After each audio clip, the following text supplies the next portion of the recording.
రంధ్రం పడితే దాన్ని నడిపేవాడే కాదు, ఆ పడవలో కూర్చున్న అందరూ మునుగుతారు. అలాగే పార్టీ బలంగా ఉంటేనే ప్రభుత్వము బలంగా ఉంటుంది. అందరం కలిసికట్టుగా ఉంటేనే పార్టీ బలంగా ఉంటుంది అని తెలంగాణ కాంగ్రెస్ ఎమ్మెల్యేలతో సీఎం రేవంత్ రెడ్డి అన్నారు. ఎవరు పార్టీ లైన్ దాటొద్దని క్రమశిక్షణతో మెలగాలి అని హెచ్చరించారు. రాజకీయాల్లో నమ్మకమే ప్రధానం. నమ్మకంతో పనిచేస్తేనే ప్రజలు విశ్వసిస్తారు, ఫలితము దక్కుతుంది అని పేర్కొన్నారు.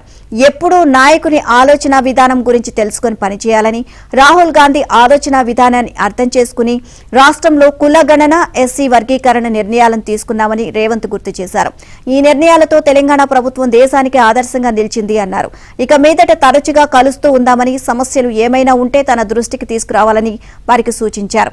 అలాగే ప్రభుత్వం తీసుకునే విధానపరమైన నిర్ణయాలపై కేబినెట్ అనుమతి లేకుండా ఎవరూ అడ్డగోలు ప్రకటనలు చేయవద్దని హెచ్చరించారు. అలాంటి నిర్ణయాలను మంత్రివర్గం నిర్దేశించిన వారు మాత్రమే ప్రకటించాలి అన్నారు.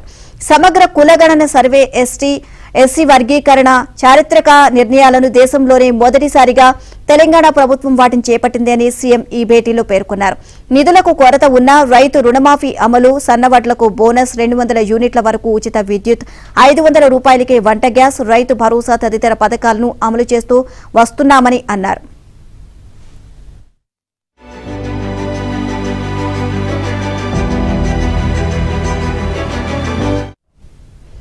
ఏడాది పాలనలో మనం సాధించింది తక్కువేం కాదు. అయితే చేసింది ప్రజలకు చెప్పుకోలేకపోతున్నాం. చేసింది చెప్పుకోవడానికి మొహమాట పడాల్సిన అవసరం లేదు. దూకుడుగా ముందుకు వెళ్దామని అన్నారు. కులగణన, ఎస్సీ వర్గీకరణ అంశాలతో పాటు ఏడాదిలో అమలు చేసిన కార్యక్రమాలను విస్తృతంగా ప్రజల్లోకి తీసుకువెళ్లాలని, ఇందుకోసం మండల స్థాయిలో అంబేద్కర్ విగ్రహాల నుంచి పెద్ద ఎత్తున ర్యాలీలు తీయాలి అని సూచించారు. కొత్త ఎమ్మెల్యేలు మొదటిసారి గెలవడం తేలికేనని, ప్రజలతో మమేకమైతేనే రెండోసారి గెలుస్తారు అని పేర్కొన్నారు.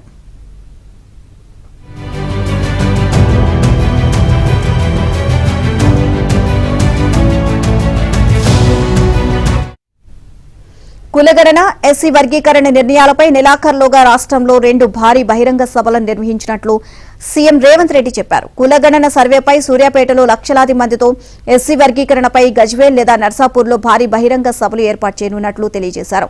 ఈ సభలకు ఏఐసీసీ అగ్రనేత రాహుల్ గాంధీ, అధ్యక్షుడు మల్లికార్జున ఖర్గేను ఆహ్వానించేందుకు ఢిల్లీ వెళ్తున్నామని అన్నారు. దేశంలోని తొలిసారి కులగణన, ఎస్సీ వర్గీకరణ చేసిన తీరు గురించి రాహుల్ కు, ఖర్గేకు వివరించనున్నట్లు వెల్లడించారు.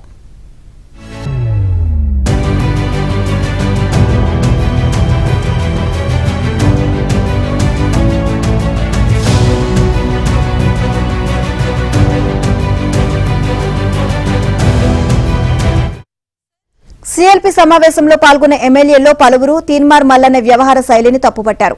పార్టీ లైన్ దాటి మాట్లాడిన వారిపై క్రమశిక్షణ చర్యలు తీసుకోవాల్సిందేనని డిమాండ్ చేశారు.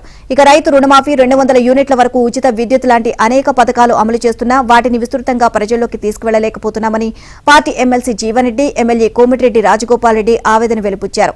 స్థానిక ఎన్నికల్లో బలహీన వర్గాలకు 42% టికెట్లు ఇస్తామంటూ సీఎం రేవంత్ రెడ్డి చేసిన ప్రకటన హర్షణీయమని, దీనివల్ల ఆ వర్గాలకు రాజ్యాధికారంలో భాగస్వామ్యం లభిస్తోంది అని జీవన్ రెడ్డి అన్నారు. రైతు భరోసా సహా వివిధ కార్యక్రమాలకు, నియోజకవర్గాల్లో అభివృద్ధి పనులకు త్వరితగతిన నిధులు విడుదల చేస్తామని పార్టీ ఎమ్మెల్యేలకు డిప్యూటీ సీఎం భట్టి విక్రమార్క హామీ ఇచ్చారు. స్థానిక ఎన్నికల నేపథ్యంలో సర్కార్ చేసిన పనులన్నింటినీ ప్రజల్లో విస్తృతంగా ప్రచారం చేయాలి అని సూచించారు. శాస్త్రీయంగా కులగణన సర్వే జరిగిన తీరు గురించి మంత్రి ఉత్తమ్ వివరించగా, ఎస్సీ వర్గీకరణ జరిగిన తీరు గురించి మంత్రి దామోదర రాజనరసింహ వెల్లడించారు. ఎస్సీ వర్గీకరణకు సంబంధించి సుప్రీంకోర్టు తీర్పు వెలువడిన కొన్ని గంటల్లోనే దాని అమలుకు సంబంధించి శాసనసభల్లో ప్రకటన చేసిన సీఎం రేవంత్ రెడ్డి, వర్గీకరణ అమల్లోకి వచ్చిన తర్వాతనే రిక్రూట్మెంట్లు చేపడతాము అని చెప్పారని గుర్తు చేశారు.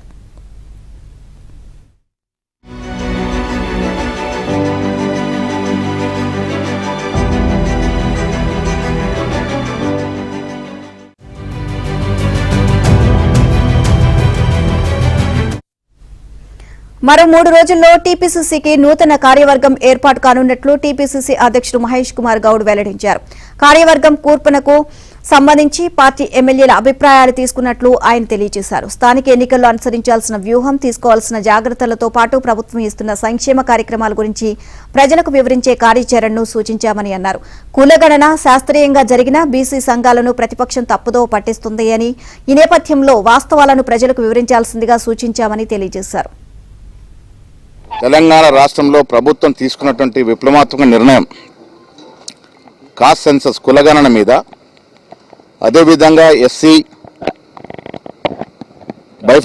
కాస్ట్ బైఫర్కేషన్ దాని మీద, అదే కాకుండా రాష్ట్రంలో జరుగుతున్న అభివృద్ధి కార్యక్రమాలు, సంక్షేమ కార్యక్రమాలు, అది రుణమాఫీ కానీ, రైతు బంధు కానీ, ఇందిరమ్మ ఇళ్ల పథకం కానీ, రేషన్ కార్డు కానీ, వీటన్నిటి మీద కూడా వారికి వివరించడం జరిగింది. దాంట్లో భాగంగా వచ్చే ఫిబ్రవరి మాసంలో కులగణన మీద పెద్ద బహిరంగ సభ ఏర్పాటు చేసి ఏఐసిసి పెద్దల్ని పిలవాలని ఒక ఆలోచన కూడా వారికి చెప్పడం జరిగింది. దాంతోపాటు 2-3 రోజుల్లో ప్రకటించాలనుకుంటున్నటువంటి పిసిసి కార్యవర్గం మీద కూడా చర్చ జరగడం జరిగింది. ఇవన్నీ విషయాలు కూడా ఏఐసిసి అధ్యక్షులు ఖర్గే గారికి, అదేవిధంగా రాహుల్ గాంధీ గారికి వివరించి సరైన సమయంలో హైదరాబాద్ రాష్ట్రంలో, తెలంగాణ రాష్ట్రంలో జరపతలపెట్టిన పెద్ద బహిరంగ సభకి వారిని ఆహ్వానించుకునే విధంగా తెలియాల్సిందిగా కూడా కేసీ వేణుగోపాల్